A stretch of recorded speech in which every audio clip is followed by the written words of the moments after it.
inside the pad. So Clorox Toilet Wand is all I need to clean a toilet? You don't need a bottle of solution to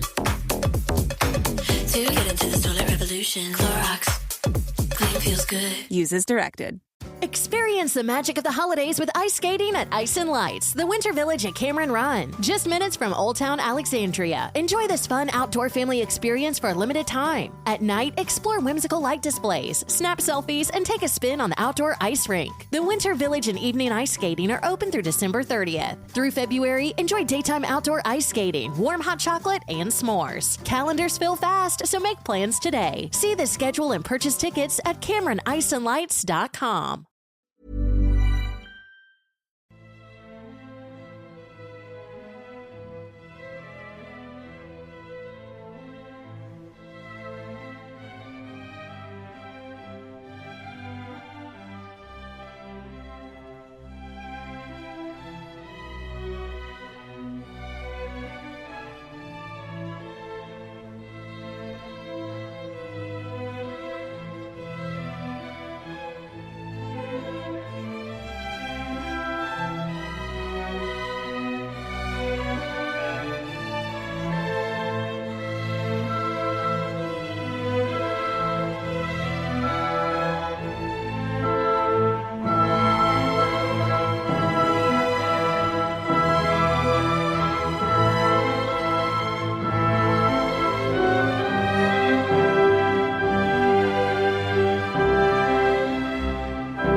And welcome again to the Explaining History podcast.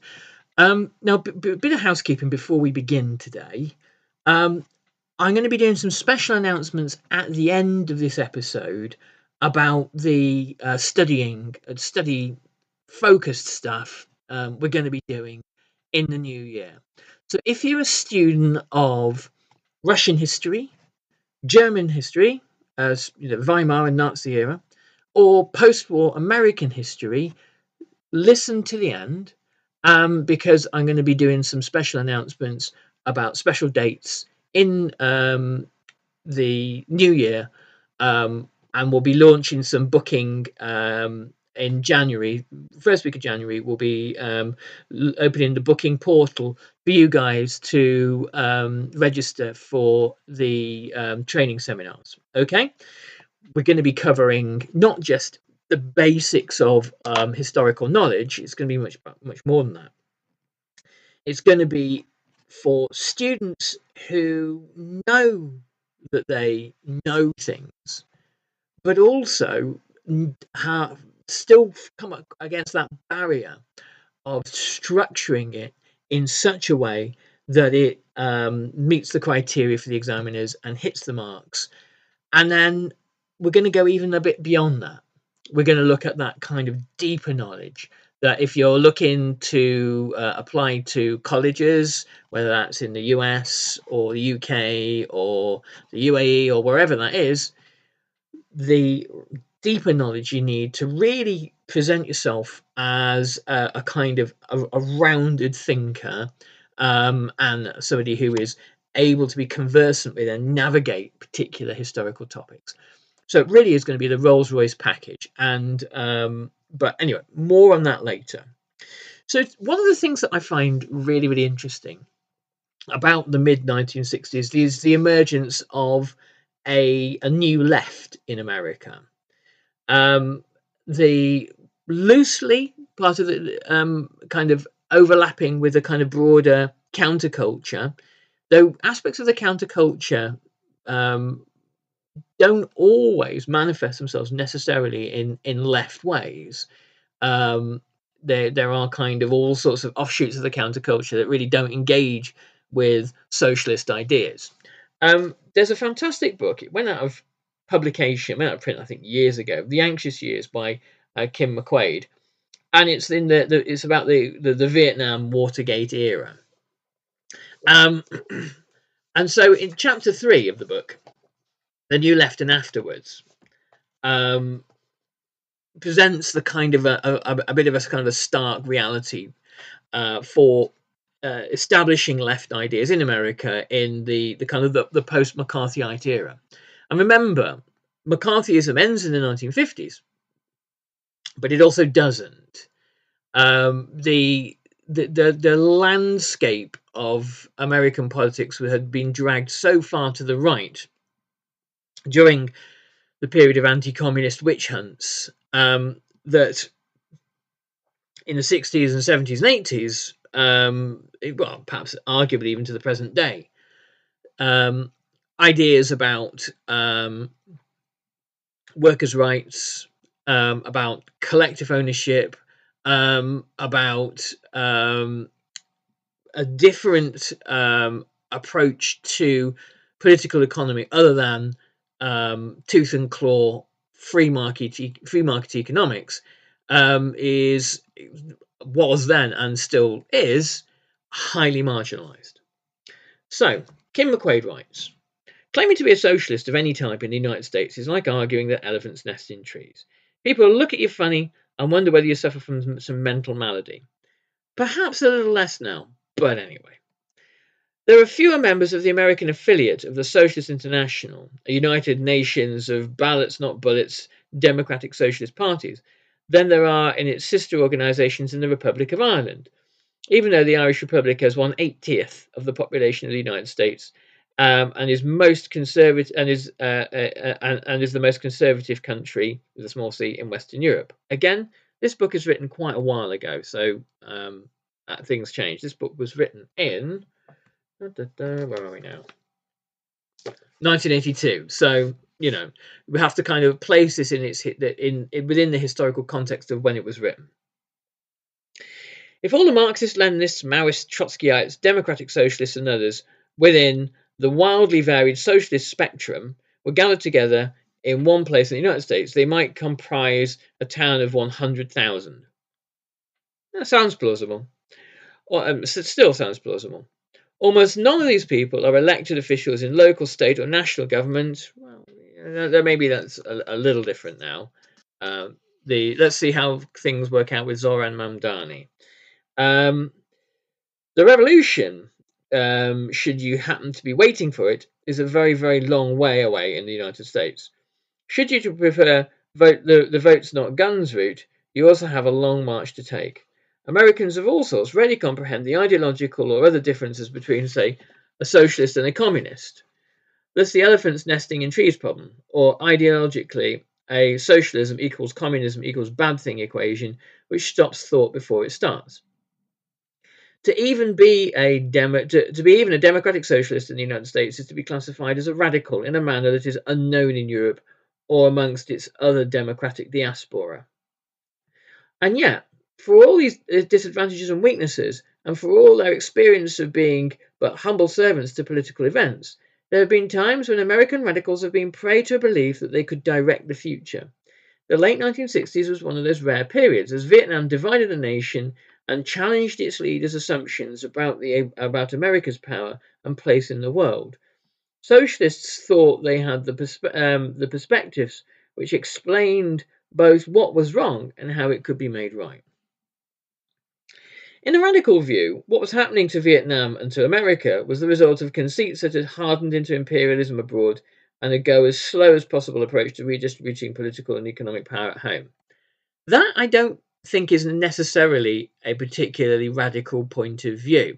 And here actually, is part of where this book's thesis falls apart a little bit, because in the subsequent decades, those radical conceits here have actually moved broadly into centre ground discourse.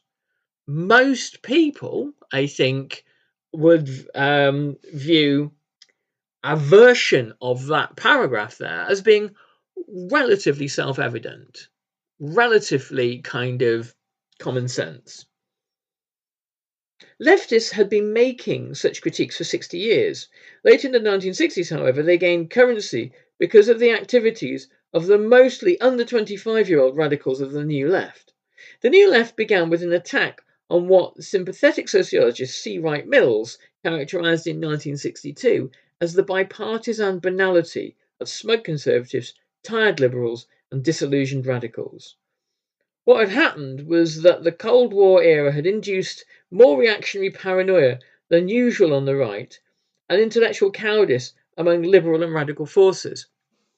There's a great bit in David Coates' book, The Great Fear, where he talked about McCarthyism being in part the product of Cold War liberals. You have the almost the popularity of Red Scare or the success of kind of Red Scare politics, turning the heads of more hawkish Democrats, saying, yeah, the communists, if they took power, people like us would be first up against the wall. And actually, in order to preserve freedom, we need to limit freedom. And whilst we are not Republicans and we don't agree, we are New Dealers, we look upon the threat of the communists as being particularly serious. And so there was a kind of almost like a bipartisanship between the two parties when it came to anti-communist hysteria. The 2 decades after the Second World War had been a great barbecue of church, militant anti-communism abroad, and New Deal era fragmentary welfare statism at home. This, together with heresy hunting, great waves of post-war prosperity, and a loss of faith in the imperialist and purge-prone Soviet Union as the model for the shining socialist tomorrow, had combined to create a society fit only for conformist ideological invertebrates. So again, this is one of the great crises of the left in the democratic world, in the United States, in Europe, in Great Britain, and beyond, was the way in which the Soviet Union presented itself after the Second World War. There were leftists, communists, and fellow travellers in America, in Europe, in Britain, who during the Second World War said, Stalin is our only hope. Stalin is the person who's going to defeat Hitler, and the Soviet model, the Soviet revolution, rough, ready, violent for sure, but it will mature. It will become a mature republic eventually. And this is not even Roosevelt kind of hoped this. And so we need to give it time. And its radical potential is shown in this kind of great anti-fascist war. You have to kind of ignore everything Stalin did between 1939 and 1941, obviously. And also a whole bunch of stuff that Stalin did during the war as well. However, it's 1956. It is Hungary in 1956 and Czechoslovakia in 1968 that are the two kind of mortal death blows to communist movements in democratic countries. In Great Britain, the Communist Party of Great Britain kind of evaporates overnight almost, because the idea that there was any progressive thought, any progressive politics or potential in the USSR vanished. And it was really a kind of a sort of like a broad liberal naivety that entertained that in the first place. Liberals were the special villains of the piece, writes Kim McQuaid. The right was slack-jawed, social Darwinian and predictably hopeless, while the old left were a bunch of political fossils arguing who really did what to whom in Russia in 1917 or Spain in 1937, meanwhile living out their lives in the sectarian whims of the Socialist Party or the Communist Party of the USA. The liberals, however, embodied what political tradition there was in America during the Vietnam War, and they had most of the power into the bargain. They had succeeded in defining themselves as the vital centre of American politics. They had primary responsibility for creating and implementing national policies ever since Franklin Roosevelt became president in March 1933. But these vital centre liberals, the new leftists, went on, were neither vital nor centrist. They were like closet right-wingers. Their misplaced sense of mission had led them, like conservatives, to see everything as forces of light versus forces of darkness. Liberals were caught in the same escalatory duet as the right was. More and more ambitious policies aimed at exerting American power abroad excuse the creation of ever more armaments, and the possession of more armaments provided steadily expanding opportunities for interventionist policies. The Liberals couldn't stop the resulting imperialist cycle because they wanted to do the same things as the right did in smaller ways. And what started out almost always got larger because Liberals were usually terrified that the right-wingers would red-bait them and mercilessly if they ever failed to be as tough as the rightists wanted them to be. This is part of what motivates Lyndon Johnson. Lyndon Johnson did not want to be the first Democrat president to lose a war. He didn't, and he knew that there had been this legacy from the Second World War that the Democrats were soft on the Reds. Roosevelt's relationship with Stalin, the connections between Roosevelt's kind of brains trust, people like Harry Hopkins and Harry Dexter White, and the Soviet state, no doubt passes of information, and the claim, particularly that Hopkins and Dexter White were Soviet agents, is quite hard to refute when you look at the evidence. Perhaps the benign way of looking at it is potentially that they were back channels to the Soviet Union with the blessing of Roosevelt, but were very, very sympathetic towards the Soviet Union. And they weren't alone. And there were people within Roosevelt's administration that were horrified at the concessions that Roosevelt made to Stalin and the help that Stalin received in return for comparatively little. So the argument goes. Why does every recipe I try need 18 ingredients, including a jar of something paste I'll never use again, but will sit in my fridge for 9 months? I just want dinner in the oven, fast. That's why I love Blue Apron's new one-pan assemble and bake meals. They send you fresh ingredients that are already chopped. All you do is put it all together and bake. That's it. No chopping, no weird leftovers, just delicious, easy-to-make meals. Get 20% off your first 2 orders with code APRON20. Terms and conditions apply. Visit blueapron.com/terms for more. Make your spirits bright and your wallets happy at the Navy Exchange, where we believe in savings. This holiday season, enjoy everyday low prices, military exclusive deals, and of course, no sales tax ever. Want extra holiday magic? Join our Next Level Rewards program for monthly rewards, scratch card savings, a birthday gift, and other great perks. Not a member? Join in-store or at mynavyexchange.com, where we believe in savings and we believe in you. Open to authorized military and civilian patrons only. Come to DSW for the shoes, stay for the fun. Because let's be honest, if shoe shopping isn't fun, are you even doing it right? So go ahead, try something new. Try something different. Good different. Try something that feels like you. You know, the real you. And then definitely brag about it later. Because at DSW, you've got unlimited freedom to play. With sneakers, boots, and everything in between for every style, mood, and occasion, you'll definitely find shoes that get you at prices that get your budget. DSW. Let us surprise you. But the weakness, one of the great Achilles heels of Democrat presidents, were that they would be soft on communism. They would give in to the Reds, and that you needed somebody like, for example, Richard Nixon, in order to challenge the communists head on. One of the reasons why Nixon is able to go to China in 1972 and meet Mao is because he is he is a proven confrontationist with the communists, and it's thought that a weaker president would cave to whatever Mao asked for. So it was all self-defeating stupidity, writes Kim McQuaid.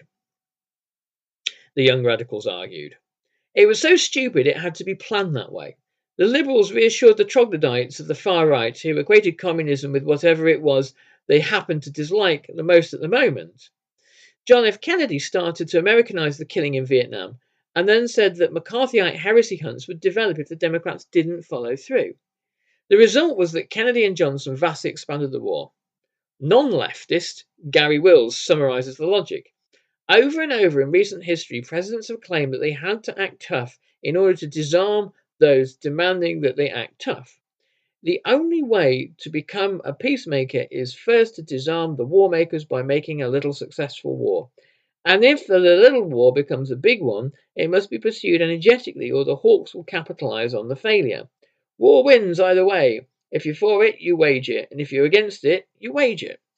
President John F. Kennedy tried a little war to overthrow Castro, which failed, and then almost fought a third world war after Castro offered Cuba as a military base to the Soviets in return for protection in the event that the Americans came back again. Kennedy also told his critics that conservatives would have done worse, and the right would surely get him if he didn't tough it out with the communists. Thus, the New Left argued an almost Armageddon in Cuba in 1962 and a full-scale Americanization of the Vietnam War in 1965 demonstrated that there was no real difference between the Cold War liberals and Cold War conservatives. They were two peas in the same pod. The right-wingers were wolves, and the vital centre liberals claimed to be lambs, cried wolf about the conservatives, and then proceeded to act like wolves themselves. Only the rationalizations differed, not the actions the rationalizations were devised to explain. Ignoring the fact that there was a very hard right led by George Wallace or Ronald Reagan, for example, and underestimating the aggressive elements of public opinion in regard to foreign policy because they believed that political leaders made that opinion rather than being in any substantial way made by it, the New Left accused liberalism of being just another name for status quo-oriented imperialism, trying to freeze the globe in America's chosen image. And of course, as with all things, it ain't that simple. Lyndon Johnson, at different times, is an enthusiastic prosecutor of the war, and then feels trapped and defeated by it, and sees it as the thing that will destroy the great society that he's trying to build. And you have this idea of that viewed from a kind of subaltern position, that there is an establishment, a deep state almost. This term gets used an awful lot, no doubt with the Jeffrey Epstein stuff happening this week. It is being used immensely, and does it exist? Is it a thing? I mean, it depends what you mean. I mean, there is a kind of a broad consensus at an elite level between political decision makers, senior bureaucrats, people that are able to shape public discourse through controlling media platforms, arms industry decision makers, people in foreign policy institutes and think tanks, and people at whose job is to generate political ideas. Normally, they're funded by kind of unelected billionaires. Put all that together, and you can call it a kind of a deep state, or you can call it a ruling class. The people that kind of broadly understand their class interest. When you have people like Trump, for example, that if something doesn't work, they blame the deep state. No doubt that there are branches of the US government that probably don't tell him an awful lot, but that I think that is a kind of consistent thing, and so there was from Vietnam onwards, I think really this idea of there being a kind of like a deep state begins to emerge. Hey, this is Paige from Giggly Squad, and today I want to talk to you about Boost Mobile. The holidays are pure chaos, gifts to buy, people to see, and somehow zero time for yourself. Boost Mobile is here to make at least one thing easy. When you bring your own device and switch to Boost Mobile's $25 unlimited plan, you get unlimited talk, text, and data for just $25 a month. No trade-ins, no contracts, no stress, just savings that actually make sense. Because let's be real, it feels good to treat yourself yourself while you're doing everything for everyone else. Visit boostmobile.com to start saving. After 30 gigabytes, customers may experience slower speeds. Customers will pay $25 per month as long as they remain active on Boost Mobile Unlimited plan.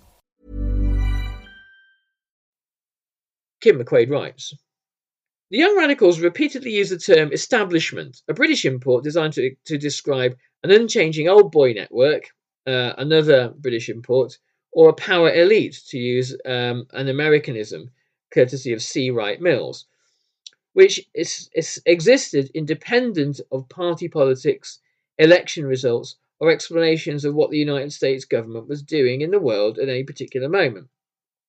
What it was doing, the New Left charged, was what the establishment told it to do.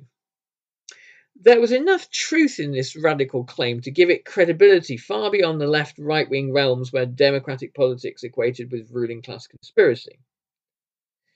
The war managers of Washington had operated as mostly unelected foreign policy elite, which assumed itself to be superior platonic guardians of freedom around the world.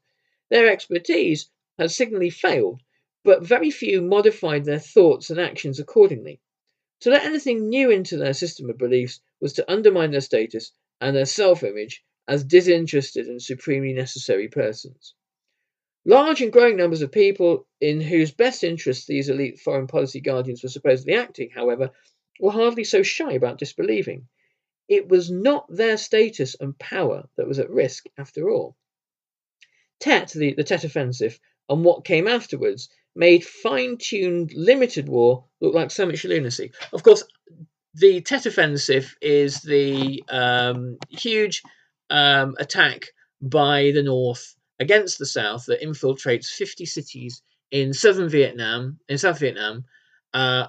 the holiday of Tet, and American TV audiences are greeted with images of North Vietnamese guerrillas and Viet Minh guerrillas invading the compound of the US Embassy. And Walter Cronkite gave his famous address to the nation, saying that this war, it's not going to be completely lost, but it can't really be completely won either. And ultimately, only negotiation and de-escalation is viable here.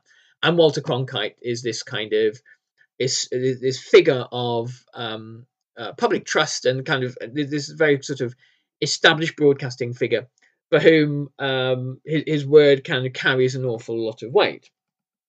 So after the Tet Offensive, most of what the American security establishment said about the Vietnam War was now disbelieved. And it's Tet that it's a kind of like this tipping point in 1968, where after Tet, you suddenly see mass discontent about Vietnam. Vietnam really comes on the radar for many American families. People became bluntly sceptical that the gentlemen of the foreign policy establishment knew whereof they spoke. Activists of many ideological persuasions demanded that the system be opened up to a new clientele, chiefly, of course, themselves. This withdrawal of belief and demands for the inclusion of the hitherto excluded, ignored, or just plain disinterested left the old boy network open to immediate and thoroughgoing attack. Most of its members promptly fought back, arguing that nobody else could do any better given the unexpected circumstances. Equally clearly, it gave the nascent New Left a chance to make a lunge for the liberals' throats, an opportunity its members did not hesitate 1 second about taking. The radical attack initially went well. New Left fledgling organisations, including the Students for a Democratic Society, the SDS, joined their protests to those coming from a wide variety of other groups, most of which were not leftist at all. The terrible year of 1968 gave the New Left a hearing and vaulted radicalism into an uncustomary position of national visibility. Perceived crisis gave radicals particular entree to a clientele, especially young collegians, who did not have direct electoral or political responsibility for the war, but feared that their lives were hostage to the quick solution of its dilemmas. Then came the much harder part. Relatively large audiences were paying attention to what the left had to say. Now it was up to young radicals to demonstrate that they could replace liberal ideology with one of their own. In this, the New Left fared none too well. Here, in fact, it essentially self-destructed. Okay, so to answer the question of how is it that in this brief period in the late 1960s, all of a sudden the left, the New Left's ideas became vocal? Well, it's because Vietnam presents the establishment with an unresolvable crisis. Okay, so very quickly, so our first live event that we're going to do on the Explaining History podcast is going to be on January the 25th. So, and that's going to be for the Russian Revolution and Stalinism. So, if you are a student studying that, it's going to be an event where you guys can learn about not just the events and the historical knowledge, but also what it is the examiners want, how to get your head in the game for the exam, and how to get your head in the game for essays. Because a lot of this is internal, how you kind of internally function and how you internally do things.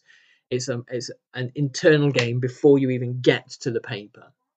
Then we're going to talk about the historiography, and we're going to talk about how the argument about the Soviet Union and the Russian Revolution has changed over time. And if you know that, it's the key to unlocking much, much higher marks.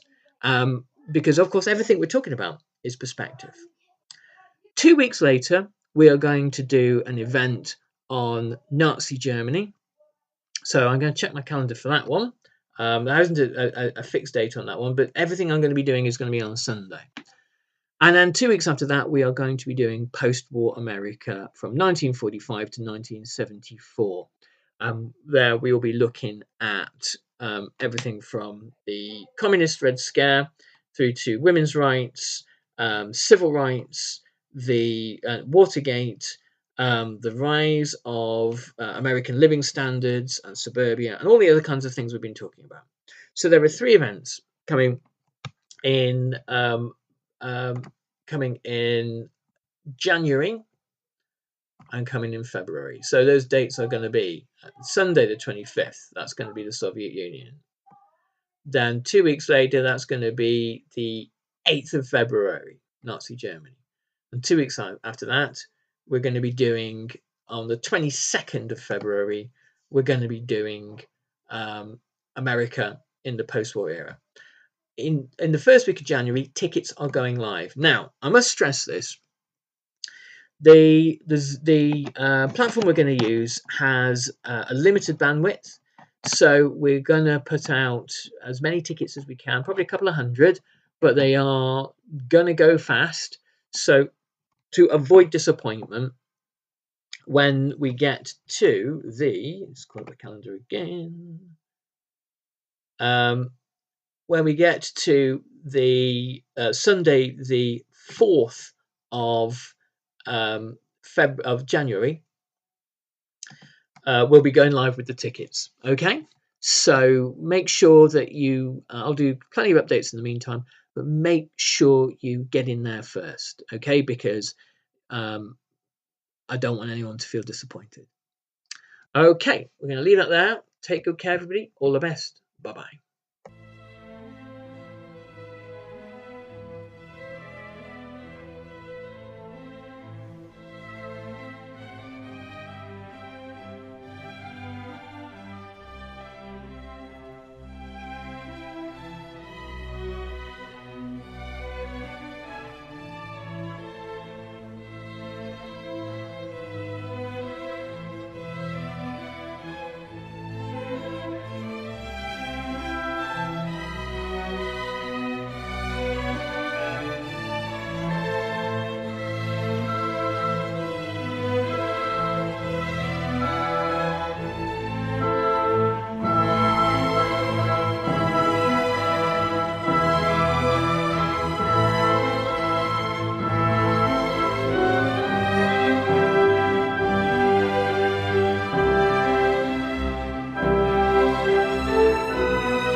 Make your spirits bright and your wallets happy at the Navy Exchange, where we believe in savings. This holiday season, enjoy everyday low prices, military exclusive deals, and of course, no sales tax ever. Want extra holiday magic? Join our next level rewards program for monthly rewards, scratch card savings, a birthday gift, and other great perks. Not a member? Join in store or at mynavyexchange.com, where we believe in savings and we believe in you. Open to authorized military and civilian patrons only. Thank you for listening to this episode of Explaining History. This podcast is an independent production, and it's listener support that keeps these conversations going week after week. If you find value in the show and want to help cover the costs of research and production, please consider making a contribution. You can join our community on Patreon or make a one-off donation. Just follow the links in the show notes for this episode. Every bit of support is truly appreciated.